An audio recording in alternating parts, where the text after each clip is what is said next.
Passée, c'était ça, la semaine passée, oui. Je vous avais parlé, bien évidemment, on sème puis on récolte. Hein? Puis la Bible, vous savez que par la parole de Dieu dans Corinthiens, ça dit que plus qu'on sème, plus qu'on va récolter. Êtes-vous d'accord avec moi? Amen? Et si j'ai fait un petit résumé, juste pour s'en mettre dedans, puis pour ceux et celles peut-être qui n'étaient pas présents, je vous invite à aller écouter la vidéo. Je vais le partager très bientôt. Sinon, ben, je peux vous le partager en privé si jamais vous voulez. Mais je vous avais partagé plusieurs points qui, selon moi, est fort important si on veut vraiment avoir une bonne prospérité financière. Alléluia! Et ce que je vous dis là, je ne dis pas avoir atteint une prospérité que j'aimerais, parce que moi, mon but, c'est de bénir encore plus. Amen. Non, c'est vraiment ça mon but. Je suis déjà béni, je n'ai pas besoin de plus bénir, je veux bénir plus. Je n'ai pas atteint ce que j'aimerais atteindre, mais j'ai déjà atteint plus que qu'est-ce que j'aimerais atteindre. Oui, pas pire à mon frère. Donc, je suis plus loin, je suis plus avancé dans ce que j'aimerais au niveau de la prospérité que je l'étais au début de ma vie chrétienne. On s'entend. Donc, il a fallu que je mette beaucoup de choses à ma disposition. Il a fallu que je fasse des choix. Il a fallu que je me libère de dettes. Il a fallu que je fasse des choses, des fois en concertation avec ma femme. Mais vraiment, en mettant ces principes-là que je vous ai partagés la semaine passée, après quelques mois, après même quelques années, j'ai vu le fruit. Alléluia. Et c'est biblique. Il faut juste le mettre en pratique pour voir le fruit. Alléluia. Donc, qu'est-ce que j'ai parlé? Je me suis mis des notes parce que j'ai beaucoup de blanc de mémoire aujourd'hui. Je vous avais partagé qu'il y avait beaucoup de résistance dans les églises au Québec quand on parle de l'argent. Je vous l'avais dit tantôt, c'est pas nouveau. On a toujours une arrière-pensée de ce qu'on a vu dans les églises catholiques, ce qu'on a vu aussi comme abus qu'on peut avoir vu dans les sectes, dans les églises. Et malheureusement, à cause de certaines circonstances comme ça, on est un petit peu plus frileux à entendre parler d'argent dans l'Église, n'est-ce pas? Puis quand on parle d'argent dans l'Église, mais ça vient toucher nos poches. Ça vient toucher notre vie plus personnelle. Et par expérience, même quand je suis venu au Seigneur, puis qu'on parlait de finances, j'entendais les dîmes puis les offrandes, je dis c'est juste pour graisser leurs poches. Hein? On peut tous être coupables de ça, n'est-ce pas? Mais quand on regarde la parole de Dieu, puis qu'on regarde ce que Dieu nous enseigne sur les finances, puis qu'on regarde des bonnes églises qui font la volonté de Dieu, c'est pas pour graisser la patte de qui que ce soit. Alléluia. Donc, je vous avais partagé ça un petit peu. Je vous avais partagé aussi mon expérience personnelle que pendant le début de ma vie chrétienne, j'avais énormément semé. Donc, j'ai donné énormément de dons de façon régulière. Et j'ai récolté vraiment en abondance. Mais malheureusement, toute la récolte, je l'ai pris pour moi, je l'ai gardé pour moi, puis je l'ai mangé. J'aurais pu prendre une partie de cette semence-là, puis j'aurais pu continuer à la semer, mais j'ai préféré dépenser pour moi. Et après, je me suis demandé pourquoi que je récoltais plus. Et là, le Seigneur m'avait dit, oui, mais tu as mangé tes semences. Tu aurais pu en prendre une partie, puis tu aurais pu continuer à en semer, puis en garder une partie pour toi, puis la récolte aurait continué d'arriver, puis d'arriver, puis d'arriver. Amen? Donc, c'est des choses qu'on peut faire, c'est des erreurs qu'on peut faire. On perd-tu notre salut pour ça? Ben non! Est-ce que Dieu nous aime moins? Ben non! Est-ce qu'on est encore enfant de Dieu? Oui! L'idéal, c'est juste de se rendre compte puis de corriger le tir. Amen? Autre point aussi, vous avez parlé de notre ami Georges. J'ai rendu notre mascotte. Il va falloir se faire une mascotte un jour. Georges, je ne sais pas comment il va s'habiller, quoi qu'il va avoir l'air. Ouais, ça... Mais ça, c'était dans le côté négatif. Dans le côté positif, c'était moins pire. Georges s'est amélioré, il a grandi en prospérité, puis là, il vit dans l'abondance. Amen? Donc, je vous avais parlé de Georges. Hein? Je vous avais dit que Georges, au début, au niveau des finances, c'était quelqu'un qui connaissait plus ou moins la parole de Dieu. Je n'avais pas fait enseigner sur les finances. Georges donnait souvent par contrainte, sous le coup d'une émotion, pour faire comme les autres. Il ne donnait pas vraiment avec foi. Tu sais, des fois, on dit donner avec foi. C'est quoi donner avec foi? C'est que tu crois que Dieu va te redonner en retour. Amen? Il ne donnait pas vraiment avec foi. Il ne savait même pas pourquoi il donnait. Il donnait un peu comme les autres. Et il donnait très rarement. Autrement dit, ça revenait à dire, il éparpillait ses semences. Il prenait une semence, puis c'était comme ça. Et bien évidemment, un jour, malgré tout ça, un jour, il y a un frère qui a décidé de lui donner un petit don pour le bénir, parce qu'il avait à cœur de le bénir. Donc, c'était peut-être un retour à la semence qu'il avait semée. Puis au lieu, malheureusement, de pouvoir dire « Hey, je vais en prendre une partie puis je vais le donner », il l'a pris pour lui. Donc, est-ce que selon vous, même avec ce petit résumé-là super simple, super court, que ce que j'avais partagé la semaine passée, est-ce que vous pensez vraiment que Georges, à ce niveau-là, était un bon intendant ou un bon gestionnaire des finances que Dieu lui avait données? Non. Puis est-ce que vous pensez que dans cette disposition-là, est-ce que Georges pouvait prospérer? Mais non. Il a reçu quelque chose en retour, mais ce n'était pas abondant. C'était juste un don par-ci, par-là. Et malheureusement, comme vous comprenez, Georges était dans l'ignorance, il ne comprenait pas les principes bibliques, donc il n'a pas pu les appliquer comme la parole de Dieu le demandait. Tu sais, la parole de Dieu a dit quoi? Elle dit « Mon peuple périt par faute de connaissance ». N'est-ce pas? Quand tu ne connais pas un sujet de la parole de Dieu, mais tu en es ignorant. C'est pas méchant, mais en étant ignorant, tu ne peux pas faire la volonté de Dieu sous cet aspect-là de ta vie. Alléluia. Donc, si on va du côté Georges un peu plus positif, est-ce que vous vous rappelez un petit peu pour Georges le plus positif? Non? Oui. Ma soeur, oui. Diane est là. Oui, oui. Vous en rappelez? Oui? OK. Georges avait déjà entendu parler des finances. Il avait déjà entendu prêcher, enseigner sur la prospérité biblique. Il avait déjà été enseigné sur les dîmes, les offrandes, les aumônes, c'est quoi, quel type de semences.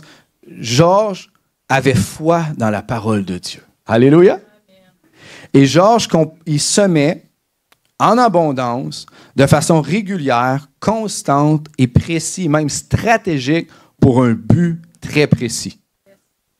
Un, pour que le royaume de Dieu puisse croître, pour que l'Évangile puisse être propagé dans tout le Québec, dans tout le Canada. Mais il semait avec un but très stratégique et précis, lui aussi recevoir en retour pour bénir davantage. Amen? Puis il avait pris une belle disposition dans son cœur, c'était que tout ce que je reçois de ma récolte, j'en prends une partie puis je la donne. Amen?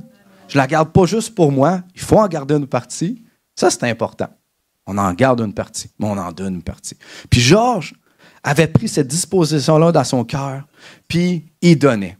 Puis Georges, je vous avais dit quoi? Il donnait avec amour, avec joie, avec libéralité. Il n'était pas sa contrainte. Ça, il tentait. Son cœur brûlait. Il avait envie de donner tout ce qu'il a, même ses culottes. Amen? Faire rire un peu. 18h, elle s'en vient. Puis Georges, bien évidemment, il soutenait, comme je disais, de façon régulière, constante. Vraiment, il comprenait qu'il était comme un agriculteur. Puis il semait vraiment constamment dans son champ de façon régulière parce qu'il savait que plus qu'il semait, plus qu'il allait récolter. Alléluia. Puis il avait foi, et je le répète, il avait foi dans la parole de Dieu. Qui sait que qu'est-ce que Dieu dit, il le fait. Amen. Alléluia. Et même Georges, je vous avais dit aussi qu'il y avait eu même l'initiative, une fois de temps en temps, de donner une offrande pour un ministère quelconque. Ça peut être l'évangélisation, ça peut être l'apostolat, ça peut être les missionnaires. Mais il prenait, parce que Georges semait régulièrement, puis il récoltait régulièrement, il y avait de l'abondance, puis dans cette abondance-là, il pouvait donner des offrandes. Il pouvait décider de dire, ah, j'ai de l'argent dans mon épargne, hein, Dieu me redonne, mais je peux en prendre une partie pour bénir tel ministère, bénir tel frère, aider telle sœur. Alléluia! Il n'était pas en train de piger dans son nécessaire, mais il pigeait dans son abondance. Hey, ça, c'est le fun. Moi, j'ai un épargne, puis dans mon épargne, je mets ce que je reçois de plus. Puis quand il y a un invité ou il y a quelqu'un qui arrive, puis là, c'est en cours, là, je le fais depuis quelques temps, mais tu n'es pas pris au dépourvu de donner. Tu vas puiser dans ton abondance, dans ce que Dieu t'a donné de plus. Amen? Ouf! Alléluia! OK.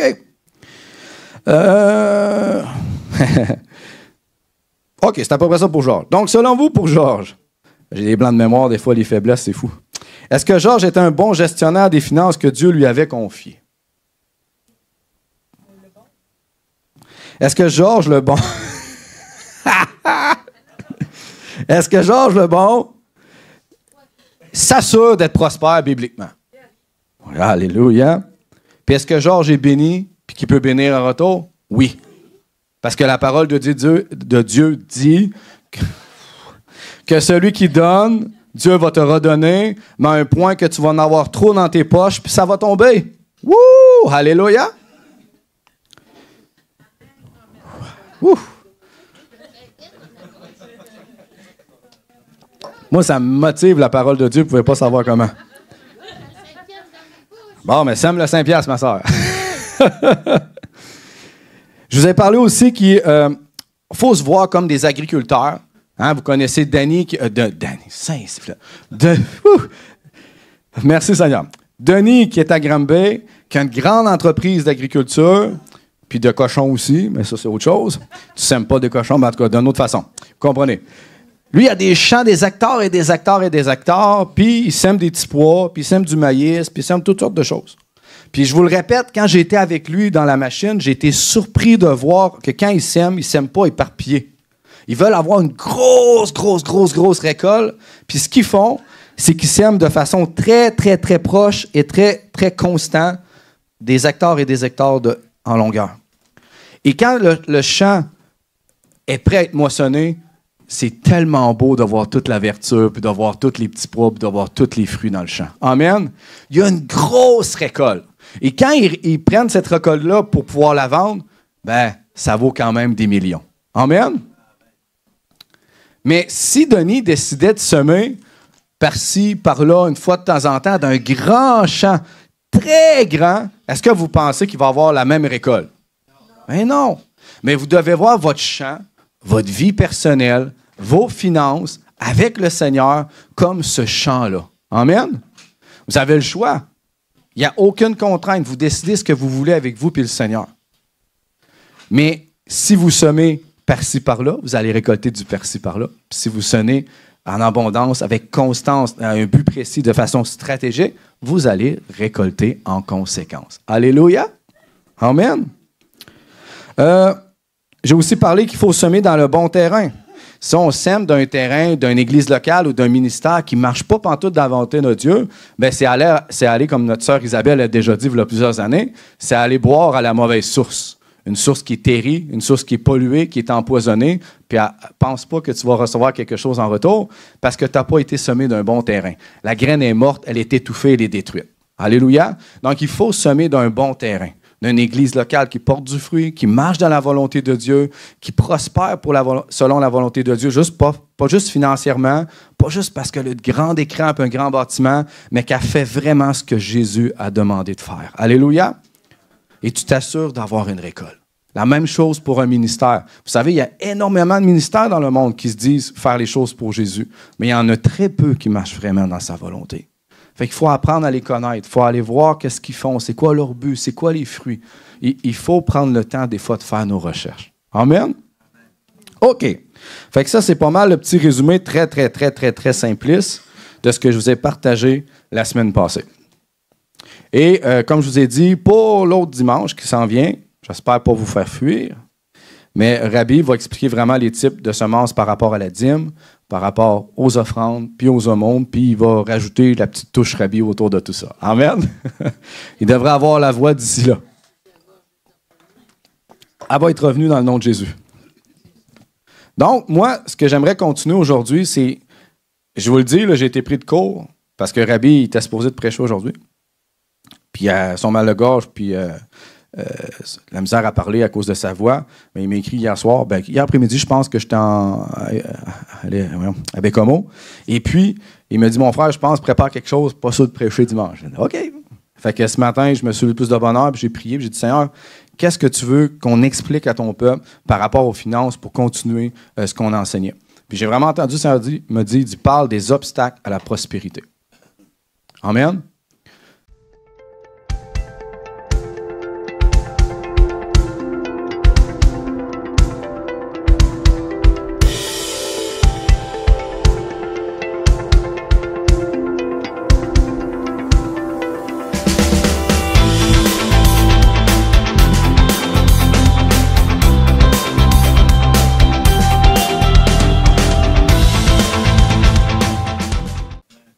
Je vais faire du mieux que je peux avec tout l'amour pour vous, de vous le partager simplement, mais que vous pouvez comprendre. Parce que chacun des points que je vais vous dire, je l'ai vécu. Puis ça a été un obstacle pour moi en cours de route pour pouvoir bien prospérer. Parce que des fois, tu peux beaucoup donner, mais des fois, il y a peut-être des aspects dans ta vie ou des choses que tu as faites ou que tu fais ou que tu subis des conséquences du passé qui peuvent venir jouer en ligne de compte et étouffer ce que tu fais pour l'œuvre de Dieu. Alléluia. Donc, il faut vraiment comprendre c'est quoi les obstacles, pas pour vous taper dessus, pas pour dire que ce que vous faites n'est pas bon. Au contraire, je sais que vous faites des belles choses pour le royaume de Dieu. Amen. Je sais que vous avez à cœur le Seigneur. C'est juste pour mettre en lumière, dire, OK, moi, ça, ce point-là, ouais, c'est vrai. Je pense que ça, je vais aller travailler là-dessus avec le Seigneur. Amen. Est-ce que vous me saisissez? Donc, ce n'est pas pour taper, c'est juste pour mettre en lumière et dire, OK, ce point-là, je dois le travailler. Ça va?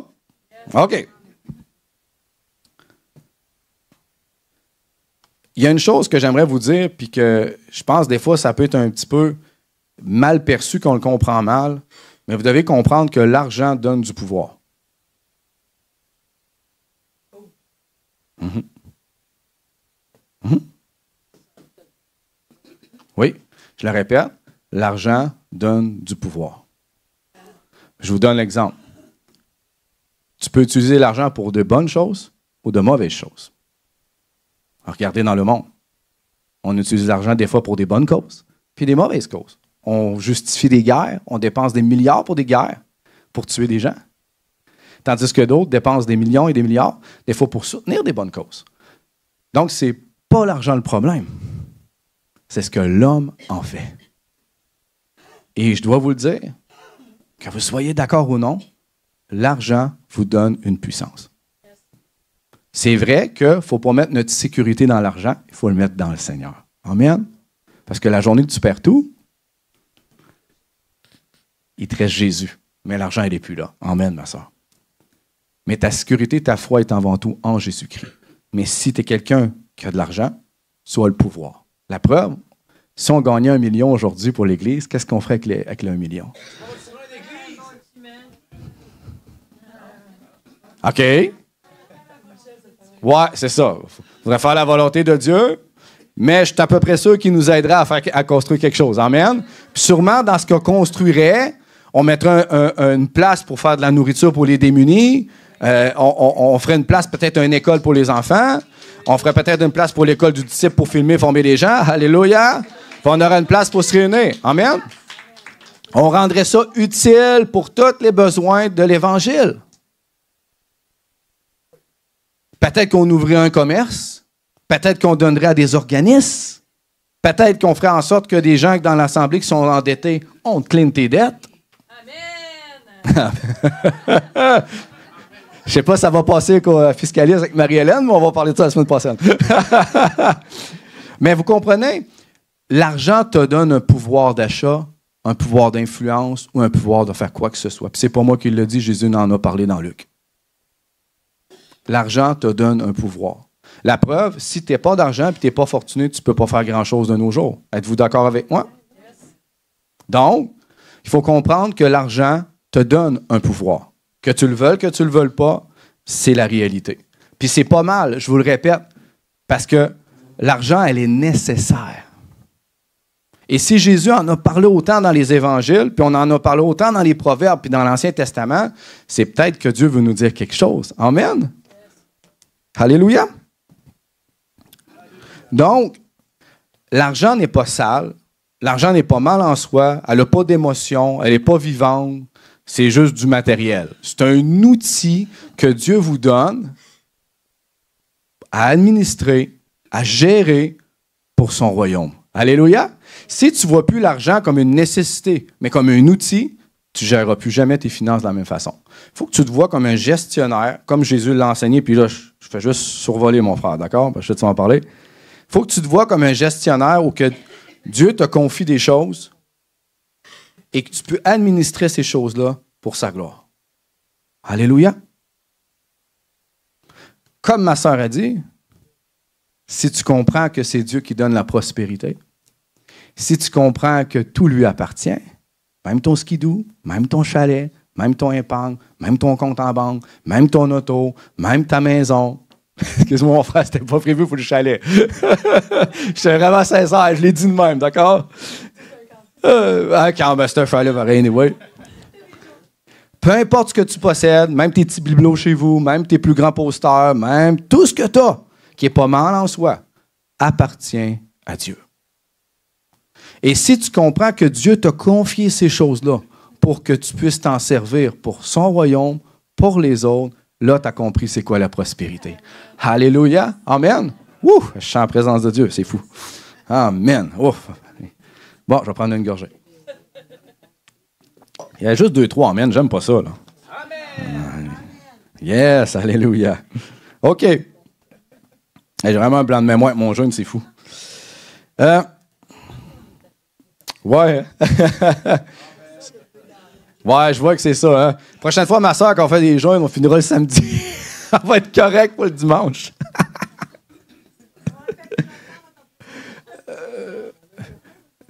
Si on a vu le nombre de likes qu'il y a eu sur cette post-là. OK. Donc, l'argent, c'est pas un problème, mais c'est un quoi? Amen. Vous savez, dans le monde, il y a des gens qui prospèrent et qui ont compris que l'argent, c'est un outil. Hein?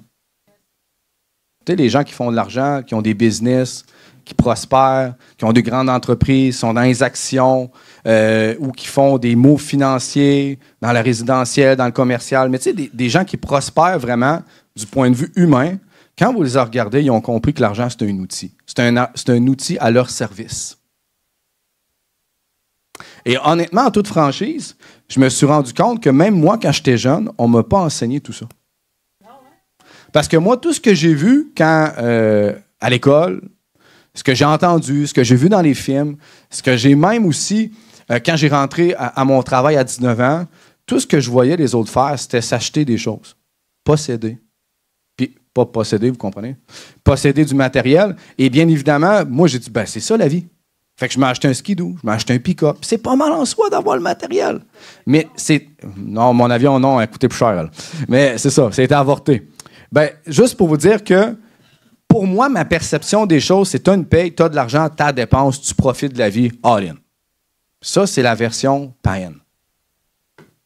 Mais il y en a d'autres qui sont païens, qui ne profitent pas de la vie comme on peut avoir profité de la vie, mais qui sont rendus millionnaires. Parce qu'ils ont su faire des moves financiers. J'en écoute des affaires. Ils ont su, par moment, vivre dans la disette pour accumuler, pour gérer, pour administrer, faire des moves stratégiques qui font en sorte qu'ils sont millionnaires de nos jours. Puis Jésus a dit dans la parole, dans Luc, il dit, les païens, écoutez bien, c'est pas moi qui le dis, puis c'est pas dénigrateur. Il dit, les païens sont plus habiles que les fils et les filles de Dieu pour l'argent. Moi, je proclame que c'est le temps que ça revire. Je proclame que c'est le temps que l'Église change de target.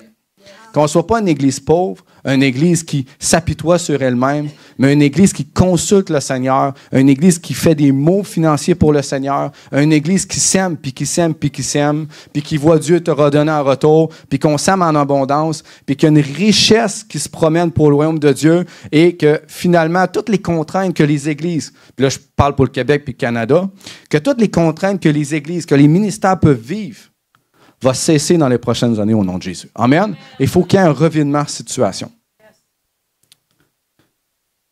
Quand MCTV ont fait des levées de fonds pour leur gros bâtiment, si je me rappelle bien, la plupart de leurs dons venaient de l'extérieur du Canada.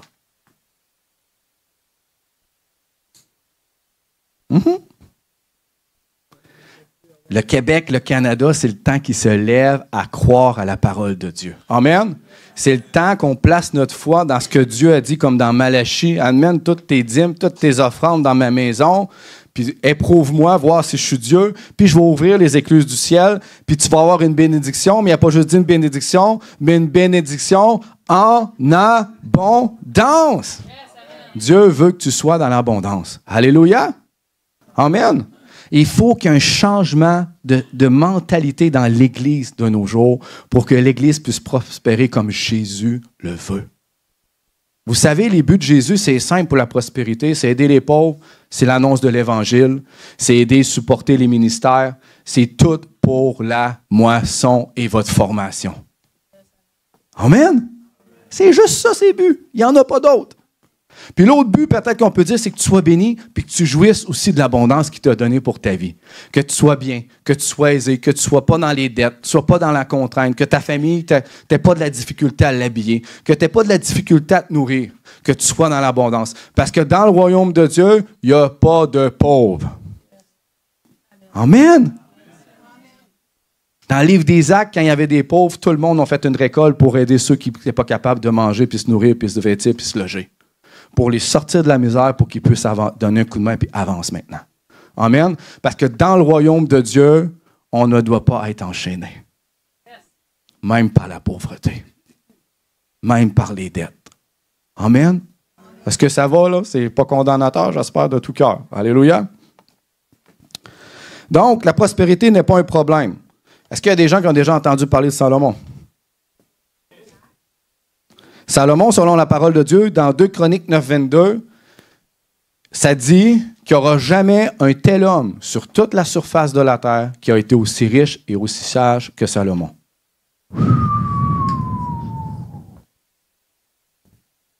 Est-ce que Dieu était contre Salomon? Non.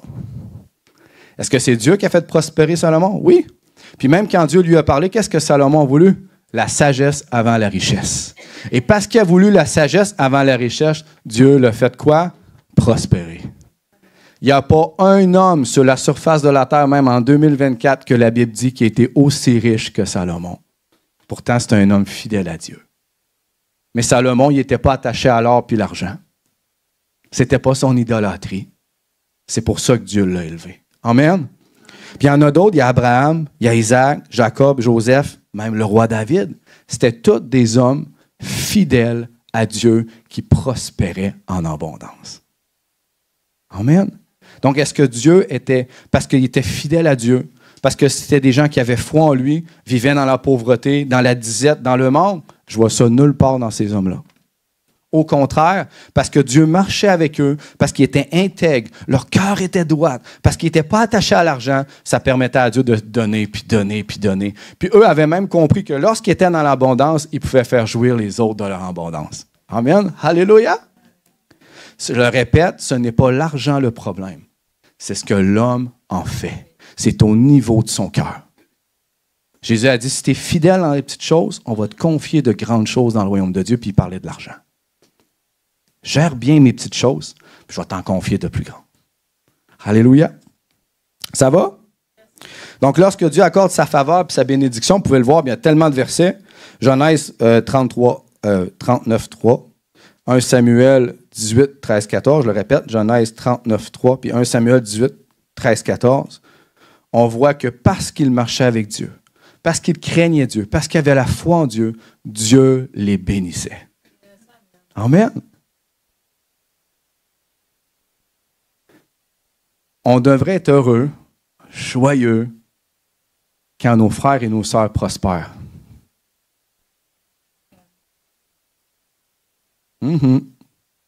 Pas être jaloux. Pas dire où c'est qu'il a pris son argent. Qu'est-ce qu'il a fait avec ça, lui? Tu le sais peut-être pas, il l'a peut-être eu en cadeau. J'ai déjà entendu ça. Quelqu'un qui avait eu un auto en cadeau. Tout le monde l'a pointé du doigt, mais il avait un auto en cadeau. Amen? Des fois, il y a de l'héritage. OK, je pensais que c'était moi, j'ai fait un saut. Mais, on devrait se réjouir quand les autres prospèrent. Puis prier qu'ils prospèrent plus. Parce que quand tu pries qu'ils prospèrent plus, tu sèmes pour ta propre vie pour que Dieu te fasse prospérer. Amen? Yes, Alléluia! Il y a une autre église qui prospère, qui fait 3-4 églises. Bon, on prie pour qu'ils font 5-6 églises. Puis Dieu va le faire à travers vous aussi. Amen? La loi de la semence. Alléluia. OK. Donc, c'est l'amour de l'argent qui est le problème selon la parole de Dieu. Puis on va y aller dans Luc 12, 15, 21. Je m'en viens aux obstacles, là, ça arrive. Je sais que le temps il passe vite. Luc 12, 15, 21. Luc 12. J'ai tout ça, moi, dans ma Bible? 15, 21. OK, c'est encore là. Les problèmes de vision, là. OK. J'ai dit quoi, moi, Luc 12, à quoi? 15 à 21. Chance, vous suivez, hein? Ah, je tremble. Non, c'est Rabbi aussi qui tremble sa caméra. 15 à 21. OK. Puis il leur dit, gardez-vous avec soin de toute avarice, donc de toute idolâtrie ou d'amour de l'argent, car la vie d'un homme ne dépend pas de ses biens, fut-il dans l'abondance.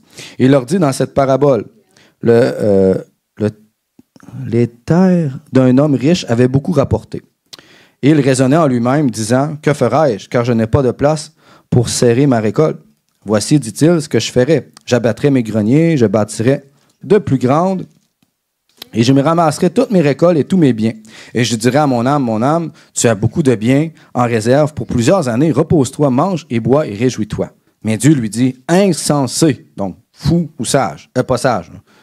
Insensé ou fou, stupide. C'est à peu près toutes les versions. Cette nuit même, ton âme te sera redemandée. Est-ce que tu as préparé pour qui cela sera-t-il? Il en est ainsi de celui qui amasse des trésors pour lui-même et qui n'est pas riche pour Dieu. Jésus dit ensuite à ses disciples, c'est pourquoi je vous dis, ne vous inquiétez pas pour votre vie, de ce que vous mangez et bourrez, pour votre corps, ou ce que vous serez vêtu. La vie est plus que la nourriture et le corps plus que les vêtements.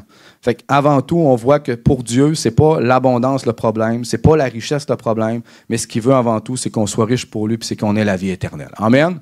Et par la suite, le restant va vous être donné. Par la suite, après être sauvé, là, tu peux penser à pouvoir prospérer pour le royaume de Dieu. Mais avant tout, tu dois désirer son royaume, tu dois désirer ce que lui veut, tu dois marcher avec lui, tu dois consulter, tu dois désirer la sanctification, désirer œuvrer pour lui, vraiment avoir un cœur disposé pour rechercher avant tout ce qui plaît à Dieu. Amen? Parce que Jésus, je le répète, il le dit, tout l'aspect financier, c'est la chose la plus basique dans le royaume de Dieu. Amen? OK. Jésus lui-même a dit que les gens de ce monde sont plus rusés que les enfants de Dieu pour la gestion des richesses. On va aller dans Luc 16, 8. Luc 16, 8. Le maître loua l'économe infidèle de ce qu'il avait agi prudemment. Écoutez bien ce qu'il dit. Car les enfants de ce siècle sont plus prudents à l'égard de leurs semblables que ne le sont les enfants de la lumière. Dans cette parabole-là, c'était un économe qui était imprudent, il a tout dilapidé sa fortune. Il est un gestionnaire, un intendant, puis il a tout dilapidé sa fortune pour tout et rien. Puis un bon moment donné, il s'est bien rendu compte qu'il allait perdre son emploi. Fait qu'il a dit, bon, ben là, tant qu'à perdre mon emploi, pour le peu d'argent qui me reste, ben je vais aller en donner à des gens où que je peux acquitter des dettes ou les réduire pour les influencer, pour qu'ils m'aient en pitié, qu'après que j'ai perdu mon emploi, ils vont pouvoir prendre soin de moi ou me donner en retour. C'était à peu près ça, comme ça qu'il a pensé dans la parabole. Puis Jésus l'a loué d'avoir été rusé, d'avoir pensé comme ça, d'avoir trouvé des solutions, des stratégies pour arriver à sa fin. Puis ce qu'il a dit, c'est que malheureusement, pour son peuple, ses fils et ses filles, mais ce n'est pas le cas. Fait que Jésus est en train de soulever un problème qui est répandu depuis jusqu'à lui, jusqu'à présentement, dans son peuple. C'est qu'on ne comprend pas que l'argent qu'on a, qu'est-ce que Dieu nous a donné comme prospérité, c'est pour l'administrer, le gérer pour son royaume. Amen? Vous êtes des gestionnaires qui administrent les biens de Dieu pour sa gloire. Ouh, alléluia! Moi, je veux que quand Jésus revienne, puis je vais être avec lui au ciel, il dit, hey, bon et fidèle serviteur, tout ce que je t'ai confié, tu l'as bien géré. Amen. Voulez-vous ça? Amen. Le souhaitez-vous? Yes. Le souhaitez-vous qu'au ciel qu'ils disent, bon et fidèle serviteur? Oui. Amen. Tu as administré t'as administré pas parfaitement parce qu'on n'est pas parfait, mais tu as administré très bien les richesses que je t'ai confiées, mon enfant. Rentre dans la joie de ton maître. Ouh! Alléluia! Amen! Moi ça. Oh. OK. Puis, moi, ce que je vous dis par rapport aux finances, allez lire Malachie 3.10, qui dit d'amener toutes les dîmes et les offrandes dans la maison qui vous nourrit. Et mettez-moi à l'épreuve. Autrement dit, Dieu, donnez, là. Puis, sachez que je vais intervenir. Sachez que je vais ouvrir les écluses des cieux et faire pleuvoir la pluie de bénédiction sur vous, mais en abondance. Amen?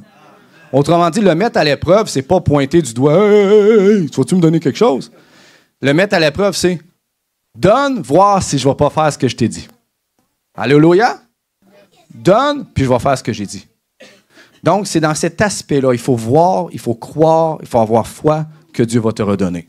Puis vous devez comprendre que lorsque vous semez, il y a un temps où que le fruit va mûrir et être prêt à être moissonné. Ce n'est pas toujours du instantané le lendemain matin.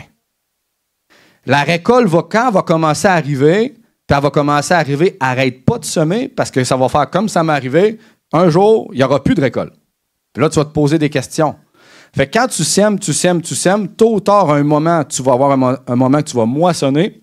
Et dans cette moisson-là, tu en continues d'en semer une partie, puis tu en gardes une partie pour toi. Fait que ça fait comme une roue qui tourne, puis qui tourne, puis qui tourne, puis qui tourne.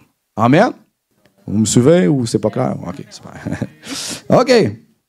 Bon, pour terminer, là, vous êtes tous contents que je termine, mais vous n'êtes pas sortis du bois encore. Hey, j'ai 18 points. Non, c'est pas vrai. J'en ai 5, mais sont courts. Amen? OK. Voici les principaux obstacles à votre prospérité. Puis je dis votre parce que c'est pour moi, puis c'est pour vous. Premièrement, la première, c'est l'incrédulité. Ce qui empêche un enfant de Dieu de pouvoir avoir des résultats dans tous les aspects de votre vie chrétienne, c'est lorsque tu ne crois pas à la parole. Donc, si pour les finances, tu n'y crois pas que Dieu peut te redonner à un tel point que tes poches débordent. Avez-vous déjà vu ça? Des gens qui ont tellement d'argent dans leur poche qu'ils font juste... Mais là, c'est plus que ça. Tu ne peux même pas rentrer ta main dans ta poche parce que ça va déborder. C'est ça que Jésus dit. Amen? Donc, il faut que tu aies foi. Il faut que tu crois que qu'est-ce que Dieu dit, si tu donnes, il va te redonner. Il faut que tu aies foi que si tu sèmes, tu vas récolter. Alléluia! Comme quand vous semez de la guérison, vous vous attendez que quand vous priez pour un malade, il va être guéri. N'est-ce pas? C'est la même chose.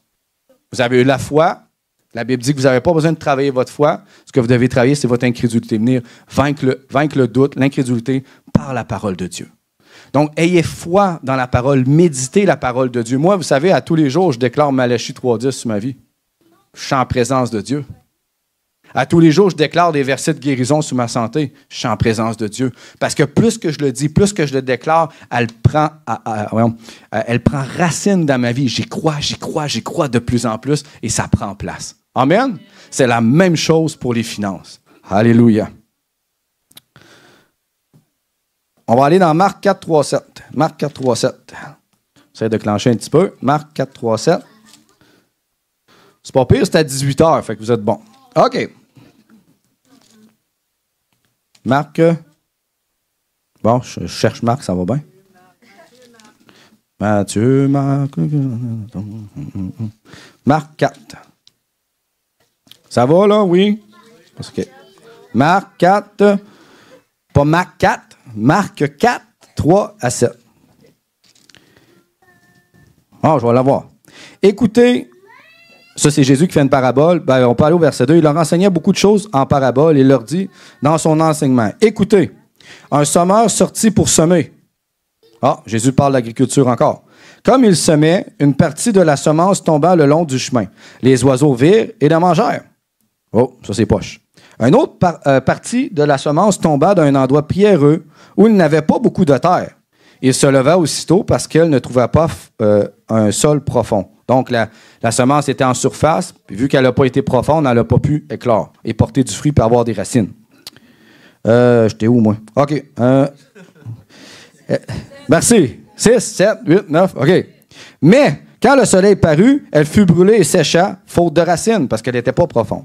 Donc, elle n'a pas porté de fruit. Un autre parti tomba parmi les épines. Les épines montèrent et l'étouffèrent, et il ne donne pas de fruit. Un autre parti tomba dans la bonne terre. Elle tomba du fruit qui montait et croissait. Et elle rapportait 30, 60 ou 100 pour un. Ce que vous devez comprendre, c'est que tout ce qui vous est prêché, même incluant les finances, doit tomber dans une bonne disposition de cœur aujourd'hui. Vous savez, c'est une parabole qu'on peut prendre pour les païens, mais on peut le prendre aussi pour l'état de notre cœur. Est-ce que ce que vous avez entendu la semaine passée, puis aujourd'hui, puis la semaine prochaine, c'est à l'exemple des 3 premiers exemples que Jésus a donnés? La graine est morte, la graine n'a pas pu prendre racine.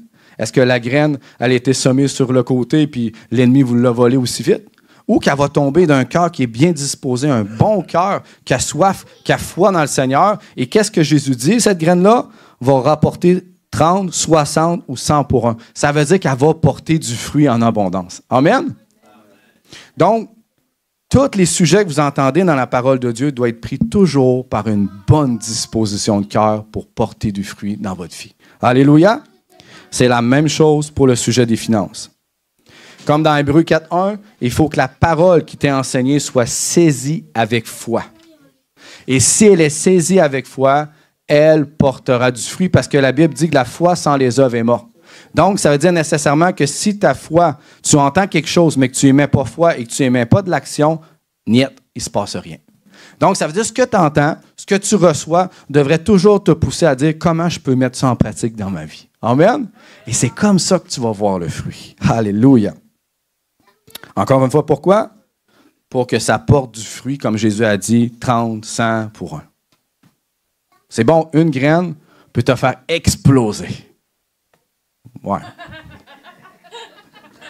Hey, moi, je pense pas tordu, mais il y en a, honnêtement. Là. OK. Ouais, merci, mon frère. Une chance, t'es là. Prochain. Ouais, mais moi, peut te faire une semence, peut te faire être riche en abondance. OK? On coupe au montage. Oh là là là. Pas la foi en rire. Faut pas avoir de tabou. Non plus, la sexualité devrait jamais être un tabou. On le dit tout autour dans l'école du disciple. OK. C'est vrai, pareil. C'est juste des fois, il y a des pensées tordues un petit peu. Pas de cachette puis pas de secret. Ouais. Ouais. Mais, ouais, marié, on s'entend. Mais je pense qu'on ne devrait pas avoir peur d'en parler dans l'Église non plus, des choses bibliques à ce niveau-là aussi, tout comme l'argent. Amen? OK? Vous êtes d'accord? Vous me suivez? On oublie les allants de folie qui n'étaient pas voulus et volontaires. OK. Fait que l'incrédulité peut malheureusement faire en sorte que c'est pas la question que tu sèmes pas, c'est la question que ça ne te fera pas bouger, ça ne te fera pas faire ce que Dieu te dit. Est-ce que vous me suivez? Si nécessairement tu sèmes, puis tu donnes déjà, tu es déjà dans une forme de foi parce que tu y crois qu'il va y avoir quelque chose au final. Alléluia! Donc, tu es déjà plus avancé que la personne qui ne veut pas bouger parce que son cœur n'est pas bien disposé. Une autre chose qui est importante, les dettes. Les dettes sont un obstacle à notre prospérité. Je sais c'est quoi. Il n'y a pas de mal à posséder une maison. Il n'y a pas de mal à avoir une auto. Il n'y a pas de mal à prendre soin de sa famille puis de pourvoir à tous leurs besoins. Il n'y a pas de mal, une fois de temps en temps, de faire un voyage. Bien au contraire. Ce qui est mal, c'est que lorsque tu es tellement sous l'emprise des dettes, tu es tellement étouffé par les dettes que tu ne peux même plus semer pour le royaume de Dieu. Ça a déjà été mon cas. Fait que quand tu es tellement endetté et tellement étouffé de tout et rien, qu'est-ce que tu fais? C'est que tu donnes ce qui te reste au final dans le fond de tes poches à Dieu. Quand Dieu a dit dans la parole, donne-moi avant tout tes prémices avant de moissonner ton champ. Ça veut dire que quand il y a une moisson d'abondance de richesse, Dieu dit, hey, avant d'y toucher, là, si tu veux m'honorer, si tu veux vraiment faire les choses comme moi je le veux, prends une première part puis donne-moi là, puis après ça, moissonne ton champ. Mais quand tu es endetté par-dessus la tête, comme ça m'est déjà arrivé, tu ne peux pas prendre la première partie de ta récolte puis la donner à Dieu. Tu n'es pas capable, tu es coincé par les dettes, puis ce qui te reste dans le fond de tes poches, tu le donnes. Mais c'est pas comme ça que Dieu veut que tu fasses les choses, parce que ça ne te demande pas de foi. Mm-hmm. Puis une autre chose qui est importante aussi de comprendre, c'est que c'est pas parce que tu es chrétien que Dieu va faire le travail à ta place pour te libérer de tes dettes. Il peut t'aider, il peut te donner des solutions si tu le consultes, mais tu as des choix à faire. Comme moi, il y a des moments dans ma vie où j'ai dû faire des choix, de dire, au lieu de dépenser dans ça, puis dans ça, je vais prendre ça, puis je vais aller cleaner cette dette-là. Puis une fois qu'il est cleané, qu'est-ce que ça fait?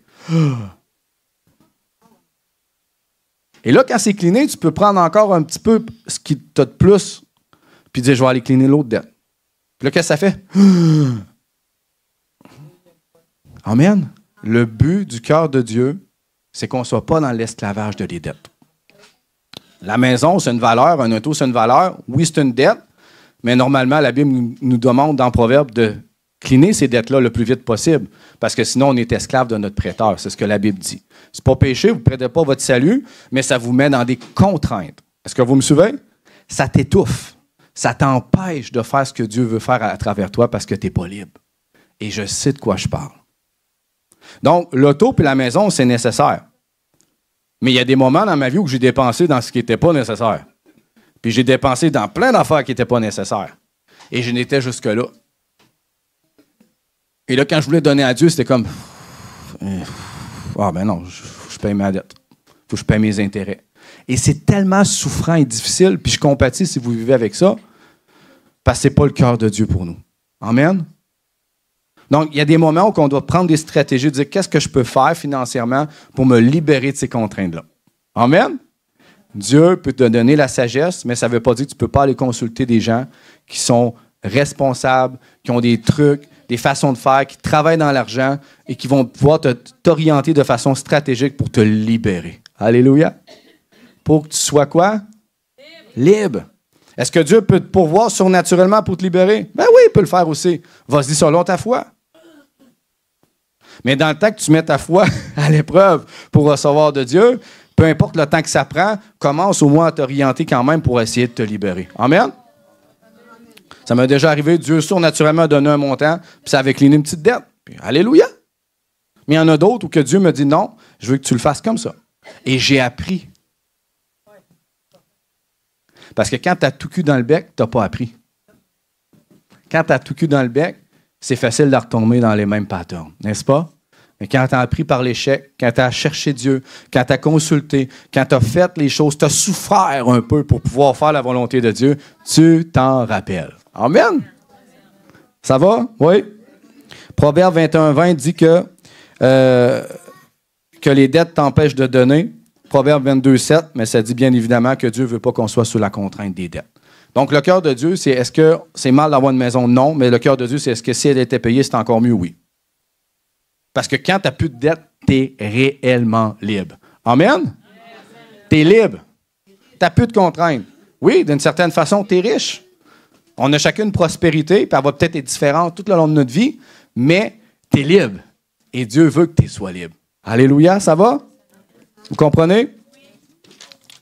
Bon, j'ai presque terminé. Un autre contrainte ou un obstacle à la prospérité, l'amour de l'argent. Moi, je sais c'est quoi, parce que j'étais là-dedans avant. Tout ce que je possédais, j'avais de l'amour juste pour ça.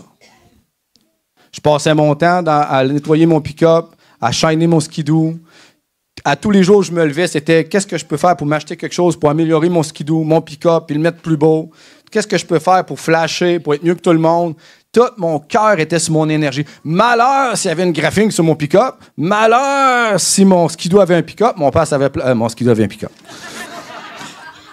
Malheur si mon skidoo avait une graphine, puis en passant, mon père s'avait planté avec, fait que je n'étais pas de bonne humeur, pas à peu près. Il venait de me coûter 25 000 $. C'est pas grave. Mais tout mon amour et mon argent étaient juste pour mes biens. Puis quand je suis venu au Seigneur, il me nettoyait à un niveau, frères et sœurs, que je m'en foutais. Je m'en suis tout débarrassé. Je dis, j'ai pas besoin de ça. C'est un mange-argent. Non.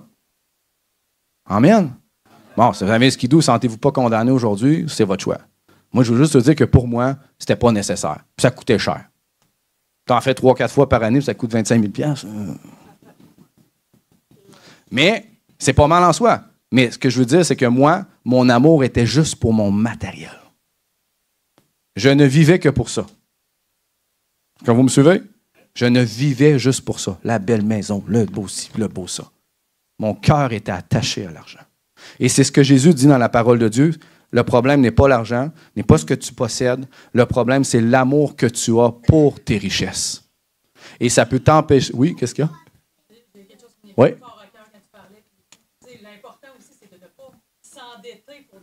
Oui, ben oui.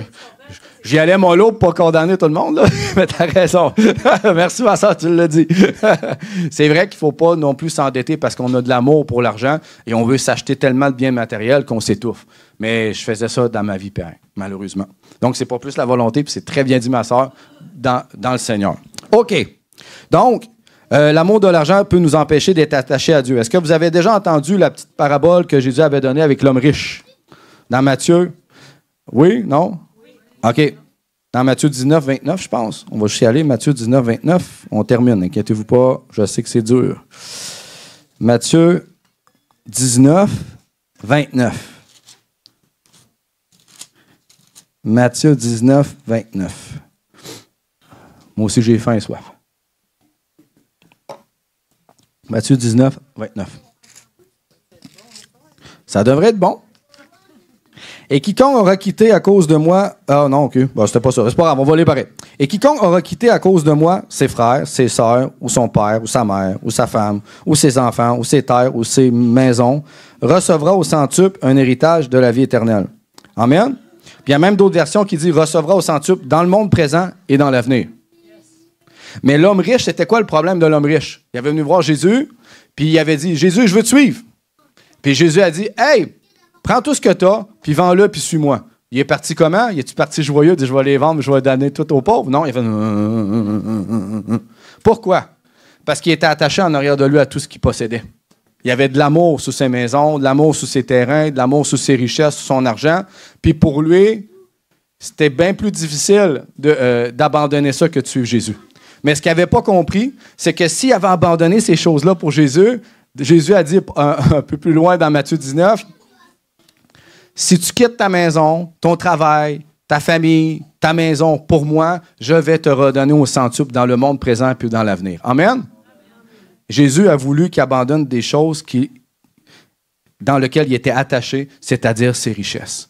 Et quand tu es attaché à tes richesses, puis que tu aimes tes richesses, est-ce que souvent tu vas être quelqu'un qui va facilement ouvrir sa main pour donner? Non. Parce que toutes tes richesses sont pour qui? Pour les autres ou pour toi? Pour toi. Parce que tu as de l'amour dans ce que tu possèdes. Et c'est ça le mal. Vous savez, frères et sœurs, il n'y a pas de mal, puis je connais des hommes de Dieu, puis des vrais bons hommes de Dieu. Il y en a qui ont des bonnes voitures, OK? Puis il y a des gens qui, des fois, qui vont lancer des flèches sur ces gens-là pour leur bonne voiture en disant « Hey, regarde tout ce qu'ils font de leur richesse. » Ouais, mais tu ne sais pas ce qu'ils font en arrière. Ils donnent tout. Puis c'est quoi le mal qu'il y ait une bonne voiture? Il n'y a pas d'amour sur sa voiture. Parce qu'un jour, il a déjà pris sa voiture puis il l'a donnée à quelqu'un. Puis Dieu en a redonné une deuxième. Alléluia! Le problème, ce n'est pas ta maison, ce n'est pas l'auto que tu possèdes. C'est lorsque tu aimes ces choses-là plus que Dieu. Je le répète, c'est pas mal si tu as une grande maison. Mais si tu aimes plus ta maison que Dieu, puis tu n'es pas prêt à l'abandonner pour lui, c'est là le problème. Il n'y a pas de mal si tu as une belle voiture, peu importe le prix. Mais si tu l'aimes plus que Dieu, là, il y a un problème. Ça veut dire qu'un jour, si tu dois t'en départir pour faire la volonté de Dieu, tu vas être tellement attaché à ces choses-là que tu ne le feras pas. Sam et Alison, qu'est-ce qu'ils ont fait? Ils ont tout abandonné et mis de côté. Sam, il me dit, mon auto, je m'en fous. Mon ordi, je m'en fous. Mon argent, je m'en fous. Ils ont tout misé pour le royaume de Dieu. Leur cœur était là pour les bonnes raisons. Ils n'étaient pas attachés à leur possession. Alléluia, est-ce que vous me suivez? Donc, leur main était ouverte et était là en abondance pour ce que Dieu les avait appelés à faire. Alléluia. L'homme riche, vous pouvez voir ça dans Luc 12, 16, 21. Et bien évidemment, comme je vous ai dit, Jésus, je vous le répète, tout ce que vous quittez, vous abandonnez pour le Seigneur, il va vous le redonner. Dans mes débuts de vie chrétienne, Dieu m'a parlé, il m'a fait abandonner plein de choses. Il a travaillé le fond de mon cœur pour que mon cœur soit attaché à lui à 100%. Puis quand mon cœur était attaché à lui à 100%, Dieu m'a redonné par la suite, puis m'a donné du go pour acheter certaines choses que je ne pouvais pas avant, qui étaient une occasion de chute. Amen. Pas parce que c'était mal de l'avoir, c'est parce qu'il voulait travailler mon cœur pour que je sois attaché à lui avant lui. Avant tout. Vous me suivez? J'ai perdu mon bout de phrase. Lâchez pas vous aussi, je sais que ça peut être long, mais j'ai fini. Un autre point, 4, la peur du manque. Je le fais vite, celle-là. La peur du manque, c'est quoi? Ça te parle à ma soeur, moi ça m'a parlé parce que je sais c'est quoi. Le plus bel exemple que je peux vous donner, c'est un jour, un de mes grands-pères, lui, quand il était jeune, a manqué beaucoup. C'était pas fortuné. Puis quand il a commencé à travailler, mais c'était quelqu'un qui ramassait beaucoup, qui a emmagasiné beaucoup d'argent, qui a peu profité de son argent, puis qui n'a pas fait profiter qui que ce soit de son argent. C'est pas mal en soi. Mais c'était toujours par peur de manquer de nourriture ou d'argent au bout. Quand tu as peur de manquer au bout, c'est un manque de confiance en Dieu. Parce que Jésus a dit dans Matthieu 6, 25, 34, si tu cherches mon royaume, tu n'as pas à t'inquiéter de ce que tu vas te vêtir, tu n'as pas à t'inquiéter de ce que tu vas manger, ou boire, ou t'habiller. Non, je vais pourvoir, parce que c'est des besoins de base pour mes enfants. Il dit, les oiseaux, eux autres, je pourvois pour eux, je pourvois pour les animaux. À bien plus forte raison, je vais pourvoir pour vous. Alléluia!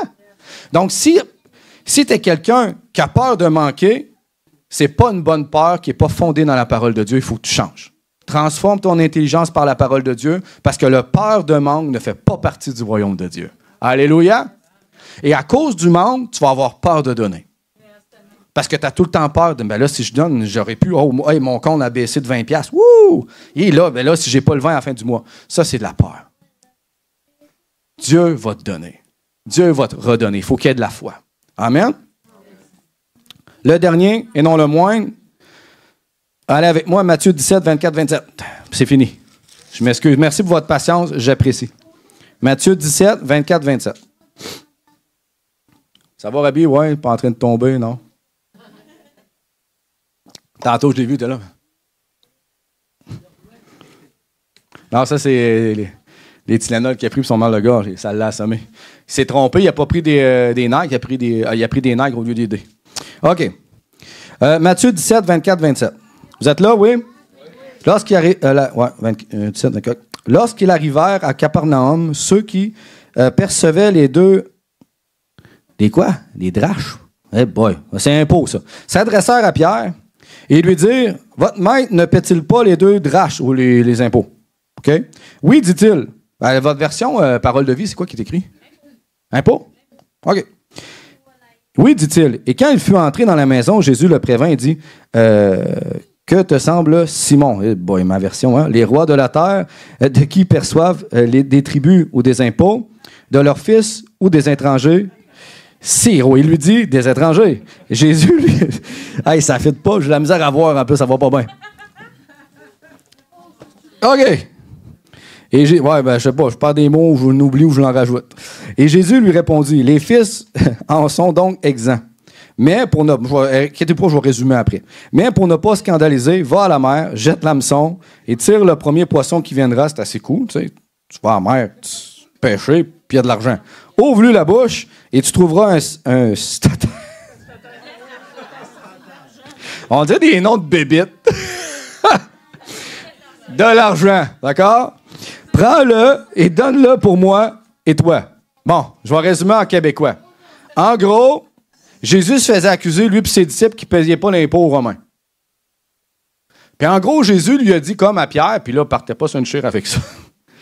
Tu sais, parce qu'on est des fils de Dieu, parce qu'on est les enfants de la lumière du royaume, on n'a comme pas besoin de payer des taxes.